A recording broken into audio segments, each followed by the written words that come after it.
قرآن مجید فرقان حمید جیسے نازل ہوا، کیا ہمیں ویسا ہی ملا ہے یا اس کو ترتیب دیا گیا؟ جواب سماعت فرمائیے کہ قرآن مجید موقع اور محل کے مطابق نازل ہوا، جیسے کہ آپ کی خدمت میں نے پہلے عرض کیا۔ مختلف آیات مختلف صورتوں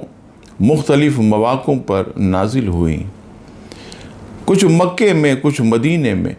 اور نزول کے اعتبار سے اگر آپ دیکھیں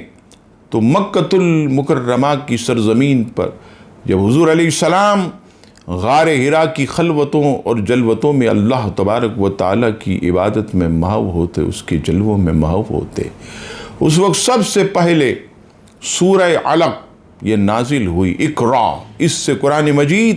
فرقان حمید کی ابتدا ہوئی، جبکہ ترتیب کے لحاظ سے سورہ فاتحہ یہ قرآن مجید فرقان حمید کی پہلی سورت۔ قرآن مجید فرقان حمید کی تکمیل کے بعد اصحاب رسول نے دور رسالت میں اسے ترتیب دیا، چنانچہ مسلم شریف کتاب فضائل الصحابہ میں حدیث نمبر 6217 نقل ہے۔ حضرت حمام رضی اللہ تعالیٰ عنہ بیان کرتے کہ میں نے حضرت انس بن مالک رضی اللہ تعالیٰ عنہ سے پوچھا کہ نبی پاک علیہ السلام کے زمانے میں قرآن مجید کس نے ترتیب دیا تھا؟ تو انہوں نے جواب دیا 4 حضرات نے، اور وہ چاروں انصار سے تعلق رکھتے تھے۔ نمبر 1 حضرت ابی بن قعب، نمبر 2 حضرت معاذ ابن جبل، اور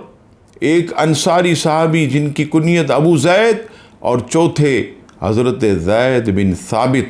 رضی اللہ تعالی عنہما۔ یہ وہ لوگ ہیں کہ جنہوں نے زمانہ رسالت میں قرآن مجید فرقان حمید کو ترتیب دیا۔ معلوم ہوا کہ قرآن مجید فرقان حمید دور رسالت میں اور دور ابو بکر صدیق میں بھی ترتیب دیا گیا، پھر حضرت عثمان غنی کے دور میں کتابی صورت میں اسے مرتب کیا گیا، جو الحمدللہ ہمارے پاس موجود ہے۔